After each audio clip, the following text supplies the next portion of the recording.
Bom dia a todos, bem-vindos a mais uma aula de História. Na aula de hoje nós vamos falar sobre alguns aspectos da cultura grega. Vamos lá?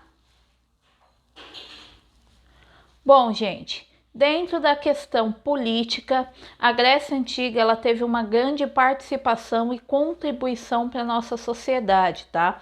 Por quê? Porque houve o processo da invenção da democracia. E aí, dentro da democracia, a gente destaca a democracia ateniense, que permitiu a participação dos cidadãos no poder político. Lógico, a gente precisa destacar que a democracia ateniense ela não era inclusiva em relação a toda a sociedade, porque ela estabelecia aí a participação somente dos cidadãos, que seriam os homens livres. Então ela acabava excluindo as mulheres, os estrangeiros e os escravos. Porém, ela foi um importante passo para a sociedade. Por quê? Porque ampliou a participação a política das pessoas ricas e pobres. Então, independente do seu status social, você sendo considerado cidadão, você acabava tendo a possibilidade de participar da democracia. Bom, dentro do aspecto cultural, a Grécia também desenvolveu inúmeras produções, tá? E ela forneceu basicamente bases para o pensamento filosófico ocidental, para o teatro e diversos outros ramos artísticos, principalmente com relação às esculturas, à produção de vasos de cerâmica. Então, a Grécia Antiga ela foi o berço em si da grande produção cultural aí da humanidade. Aqui nas imagens eu coloquei para vocês como exemplo dois aspectos da produção cerâmica da Grécia Antiga. Então você tem aí as produções das imagens negras e as produções das imagens brancas. Bom, nesse aspecto em torno da cerâmica, não é só a questão da beleza da obra que foi feita, mas também é importante destacar a técnica que eles acabaram desenvolvendo para produzir determinada obra. Bom, com o processo do helenismo na Grécia Antiga, a gente tem a penetração da cultura grega entre os povos tradicionais do Oriente. Então a gente tem aí uma mistura cultural entre a cultura grega e os povos do Oriente que vai formar o helenismo. E aí a gente vai ter uma mudança aí na questão artística com essas misturas culturais. É um período que a gente vai ter aí muitos aspectos dentro da escultura. Bom, e aí o que vai acontecer? Muitas pessoas se perguntam como que os gregos conseguiram fazer tamanha produção cultural, se desenvolver tanto culturalmente naquela época, tá? Então, isso tudo tem muito a ver com a ideia da riqueza na Grécia Antiga. Por quê? Os gregos eles enriqueceram muito com base no sistema escravista. Então, basicamente, o que acontecia? Os escravos trabalhavam e produziam dentro da sociedade grega, o que dava liberdade do cidadão trabalhar em questões culturais. Então, basicamente, as pessoas tinham tempo para a arte, para a produção de conhecimento, para a área artística. Por quê? Porque outras pessoas, que eram os escravos, faziam o trabalho. Então, o escravo produzia o sustento e a riqueza do mundo grego e as pessoas livres, elas tinham tempo para se dedicar a outras áreas.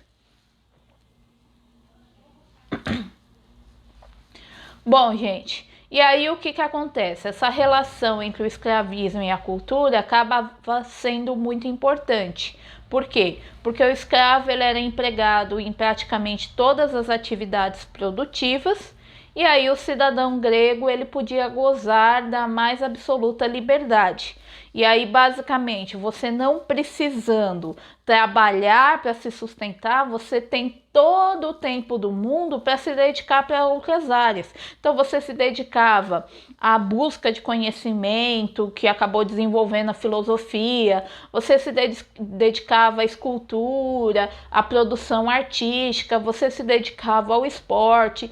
Então você tinha todo o tempo do mundo para se dedicar para as áreas aí de produções artísticas. Você tinha essa liberdade. Por quê? Porque você não precisava trabalhar. Quem trabalhava era o escravo. Bom, e aí entre os aspectos culturais da Grécia, a gente tem a mitologia, a religião grega, tá?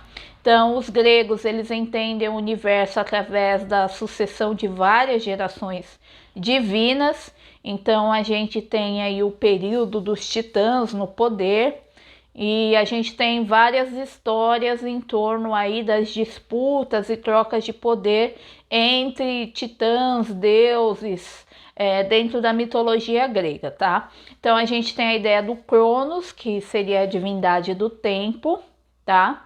Que vai acabar destronando seu pai Urano, que era o céu, que era o início aí do processo do mundo grego. Posteriormente, depois que Cronos, que era um titã, assumiu o poder, ele vai acabar sendo destronado por seu filho Zeus. E aí a gente vai ter o início da ideia do panteão dos deuses gregos. Bom, a religião grega era uma religião politeísta, então eles tinham diversos deuses e era antropomórfica, ou seja, os deuses tinham características e aspectos humanos. Eles tinham qualidades divinas e defeitos e limitações dos seres humanos. Então isso é uma coisa muito importante dentro da religião grega, que é o quê? Os deuses terem, embora fossem imortais, eles tinham qualidades e defeitos humanos. E aí, entre os deuses, a gente pode citar aí diversos deuses que são responsáveis em diversas áreas caracterizadas pela humanidade. Então, Ares, o deus da guerra, Poseidon, deus dos mares, Afrodite, a deusa do amor, Atena, a deusa da sabedoria. Então a gente tem diversos deuses que vão ser colocados aí como representantes de diversos aspectos da humanidade. Bom, outra coisa importante que acaba dando influência na nossa sociedade são os Jogos Olímpicos, que foram criados pelos gregos, tá? Os jogos, eles eram realizados no santuário de Olímpia, geralmente em homenagem aos deuses, e vão dar origem ao que seriam os nossos Jogos Olímpicos. Os Jogos Olímpicos, eles foram criados como uma ideia de evitar confrontos entre as cidades e estados gregas. Então, eles disputavam a sua hegemonia, o seu poder através do esporte. Então, aqueles representantes das cidades disputavam o esporte e isso mostrava o poder de uma determinada cidade. Não foge muito a ideia dos Jogos Olímpicos hoje, a ideia da união entre os países, da disputa esportiva, mas também por trás de tudo isso, os Jogos Olímpicos ele tem essa ideia de mostrar o poder de um país sobre outro através do esporte. Então, aquele país que se destaca mais nos Jogos Olímpicos, geralmente eles são países mais poderosos, que têm maior riqueza para investir dentro do esporte, no desenvolvimento dos atletas. Bom, nós temos também o teatro grego, que foi muito importante no período da Grécia Antiga, mas também que influencia a nossa sociedade até hoje, tá? O teatro é ligado à literatura, mas também à religião. Geralmente o teatro grego ocorria em homenagem ao deus Dionísio, então o teatro seria o âmbito aí do deus Dionísio, que seria o deus da das festas, da arte, da cultura. As apresentações elas eram longas e atraíam muitos espectadores. E o mais interessante da estrutura, da construção em si do teatro grego é que geralmente ele era construído em uma área montanhosa. Por quê? Porque aí onde você estava ali no centro do palco, você podia falar que o eco ia sendo reproduzido para todas as cadeiras onde os espectadores estavam. Então, basicamente, você não precisava de microfone, era uma estrutura natural. E isso é uma coisa muito interessante que foi feita naquela época. Bom, e aí dentro dessa questão do teatro, nós temos vários escritores, autores aí que vão se destacar. Um deles foi o Ésquilo, ele foi autor de Os Persas, Sete contra Tebas e Prometeu Acorrentado. Nós temos também Sófocles, que ele foi o autor de Édipo Rei e a Antígona, que são obras que são utilizadas na psicologia hoje para entender um pouco do pensamento humano e são reproduzidas até hoje na nossa sociedade, tá? Ela fala sobre os seres humanos e suas questões existenciais. Nós temos também o Eurípides, que foi o autor de As Bacantes em Medeia, e ele tinha uma característica de apresentar personagens mais humanos, enquanto os anteriores tinham muita ideia da participação do divino, dos deuses, até de uma ideia divina do próprio homem. O Eurípides ele buscava a representação de personagens com aspectos mais humanos, tá? E aqui tem uma frase dele: não considere doloroso o que é bom para você. Nós temos também o Aristófanes, tá? O Aristófanes, ele começou com a ideia em torno do humor, nas apresentações gregas, então ele vai satirizar os ideais políticos e intelectuais do seu tempo e ele vai ser o criador do que seria a comédia. E aí, basicamente, em Os Cavaleiros, ele vai criticar os políticos incompetentes e gananciosos, tá bom? E aqui, gente, uma característica que eu coloquei para vocês aí na imagem eram umas máscaras utilizadas no teatro grego. Geralmente, o que acontecia no teatro? Eram os homens que representavam, eles representavam papéis tanto masculinos quanto femininos, e basicamente todas as questões ligadas ao humor era utilizado as chamadas máscaras do teatro grego. Então eles utilizavam máscaras para a representação da ideia de tristeza, raiva, felicidade, entre outras coisas. Bom, outro destaque que não podemos deixar de fora dentro da Grécia Antiga é a filosofia, tá bom, gente? Então, o que acontece? Os gregos, eles foram os primeiros a separar aí uma ideia de conhecimento da ideia religiosa. E aí foi se formando o que nós conhecemos como filosofia. Eles vão se preocupar com questões ligadas à vida, o universo e o ser, só que eles vão separar isso das ideias religiosas. Então eles vão tentar explicar a origem das coisas independentes dos mitos. E aí nós temos o exemplo de alguns filósofos gregos, tá? Então temos o Tales de Mileto. O Tales de Mileto era um filósofo pré-socrático e ele dizia que o princípio de todas as coisas era a água. O Heráclito, ele também era um filósofo pré-socrático e ele dizia que o princípio de todas as coisas era o fogo. Então, nesse momento dos filósofos pré-socráticos ou filósofos da natureza, como eles também eram conhecidos, eles estavam tentando encontrar uma explicação lógica para a origem das coisas. Então eles acabavam se apegando muito às questões de elementos da natureza. Bom, posteriormente nós temos também os filósofos sofistas, tá? E aí para os sofistas o objeto de estudo passou a ser a arte da persuasão e o discurso, que tem muita ligação com a política do mundo grego, que era o quê? O poder da argumentação. Então, sofistas eram aquelas pessoas que tinham uma boa argumentação e tentavam convencer os demais com relação às suas ideias. Muitos sofistas eram contratados por pessoas para que elas ensinassem a eles a arte da oratória, da dialética. Bom, nós temos também Sócrates, que é considerado aí o pai da filosofia. Atribuída a ele a frase "só sei que nada sei", tá bom?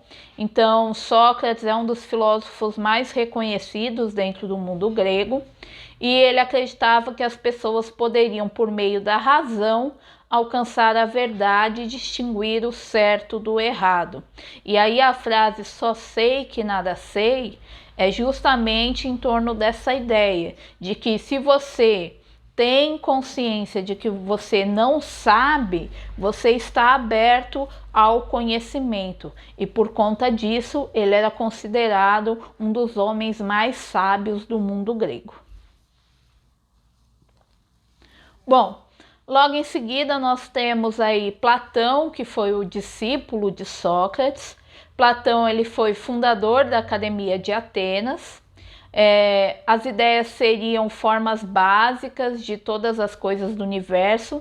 Então ele tinha aquela ideia baseada em dois mundos, que seria o mundo das ideias e o mundo material, no qual aí o mundo das ideias seria imutável e perfeito, e o mundo material seria aquele mundo percebido através das sensações e dos sentidos, tá? Seu método era baseado no diálogo, que era um método utilizado anteriormente por Sócrates. Bom, e por fim, porém não menos importante, nós temos também o Aristóteles, tá bom?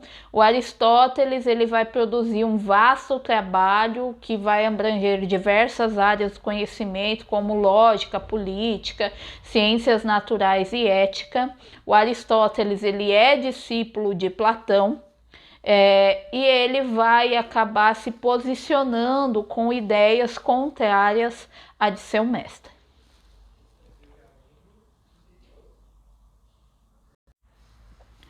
Bom, gente, e aí por fim nós temos a parte da literatura grega, tá? Que acabou sendo transmitida aí por muitos anos e chegando na nossa sociedade atual. Então a história da Grécia Antiga é muito baseada nas histórias de Ilíada e Odisseia, que foram obras atribuídas a Homero.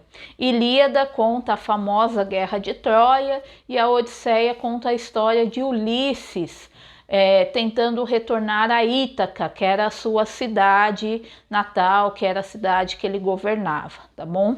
Nós temos também os trabalhos e os dias de Hesíodo, nós temos também os trabalhos de Heródoto, que vai narrar a guerra entre os gregos e os persas. Heródoto ele vai ser considerado aí o primeiro historiador, então ele é considerado o pai da história, justamente porque ele vai escrever sobre momentos ali, acontecimentos que ocorreram no mundo grego, que foi o caso das guerras médicas.